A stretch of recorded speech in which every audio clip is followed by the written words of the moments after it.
Harem's Shadow Mistress. Constantinople, 1578. Behind the towering walls of the Imperial Palace of the Ottoman Empire existed a world few men had ever seen and even fewer understood. The Imperial Harem was not merely a place of beauty and luxury. It was a battlefield hidden beneath silk curtains and golden lanterns. Every smile concealed ambition. Every whisper carried danger.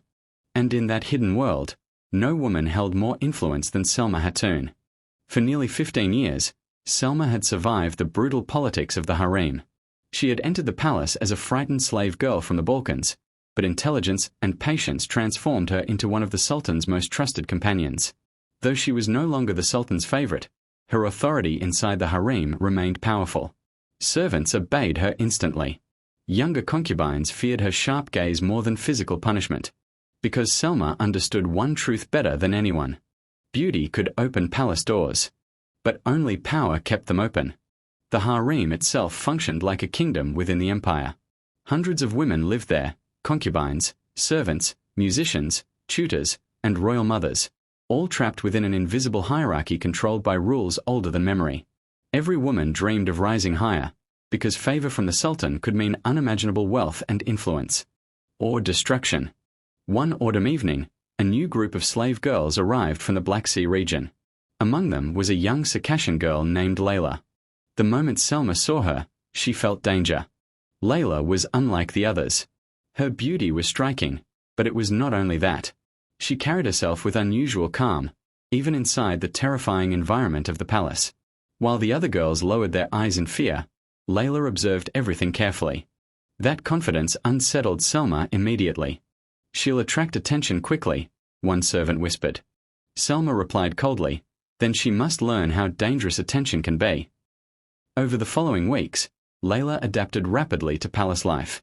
She learned Ottoman Turkish faster than expected, mastered court etiquette, and impressed tutors with her intelligence.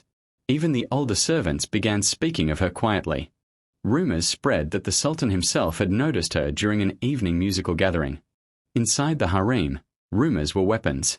Selma watched from a distance as Leyla slowly became the center of attention among the younger concubines. The girl never openly challenged authority, yet her growing presence threatened the balance Selma had spent years controlling. Jealousy alone was not what drove Selma. It was fear. She had seen how quickly power vanished inside the palace. One new favorite could erase years of influence overnight. Women who once lived in luxury could suddenly disappear into forgotten corners of the empire through exile or arranged marriages. The harem rewarded youth. And Selma was no longer young. One night, Selma summoned Leyla privately to her chambers. The room itself reflected years of carefully maintained status: rich carpets, silver lamps, shelves filled with poetry and perfumes brought from across the empire. But beneath its beauty lingered tension. Leyla entered quietly and bowed her head respectfully. "You learn quickly," Selma said calmly. "I try to serve well," Leyla answered. Selma studied her carefully. "Do you know why many women fail here?"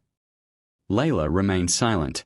"Because they mistake beauty for protection," Selma continued. "This palace consumes women like fire consumes paper." Leyla finally looked up slightly. "Then why help me?" Selma's faint smile revealed little warmth. "Because if you survive here, you will survive anywhere." From that night onward, Selma began personally overseeing Leyla's training within the harem. Officially, it was considered an honor. In reality, it became something far more complicated. Selma taught her everything: the unspoken rules of palace politics, how alliances formed, how servants carried secrets between rooms, how a single careless word could destroy reputations. She instructed her on posture, speech, music, and the art of concealing true emotions. But beneath the lessons existed constant psychological pressure. It was not physical cruelty that made Selma feared. It was precision. She understood exactly how to isolate people without leaving visible scars. Yet Leyla endured it all quietly. That only deepened Selma's frustration. Most girls broke under pressure. They cried, begged, or made reckless mistakes. But Leyla remained calm, absorbing every lesson while hiding her true thoughts behind careful obedience. One evening during a royal banquet, the Sultan unexpectedly requested Leyla perform music before his guests. The room fell silent as she stepped forward with trembling hands.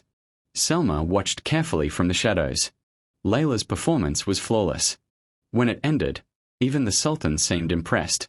And in that moment, Selma realized the danger had become real. After the banquet, whispers spread rapidly through the harem. Several women immediately shifted their loyalty toward Leyla, sensing her rise. Others watched Selma closely, waiting to see how she would respond. Because everyone knew palace history. Powerful women rarely surrendered influence peacefully. That night, Selma stood alone on a balcony overlooking the Bosphorus. The cold wind carried distant sounds from the sleeping city below. For the first time in years, uncertainty crept into her thoughts. She remembered herself as a young girl entering the palace long ago, afraid, ambitious, desperate to survive. Somewhere along the way, survival had transformed into control. And control had become obsession. Days later, tension between the two women finally erupted. Selma accused Leyla publicly of manipulating servants and spreading rumors to advance herself within the harem.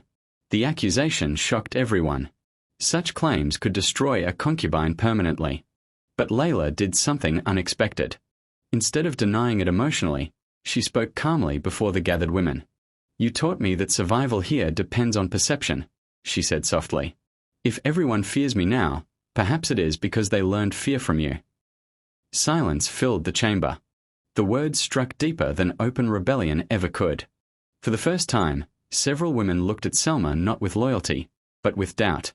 And doubt was deadly inside the harem. Over the following months, Selma's influence slowly weakened while Leyla's position continued rising. Yet Leyla never sought revenge openly. Perhaps she understood something Selma had forgotten long ago.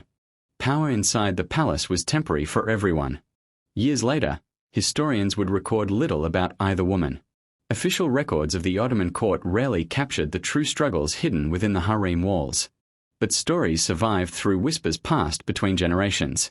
Stories of women who fought silent wars not with armies, but with influence, fear, intelligence, and survival. And among those stories, none became more haunting than the tale of the Shadow Mistress, a woman who ruled an invisible kingdom until she discovered the one thing even power could not stop: time.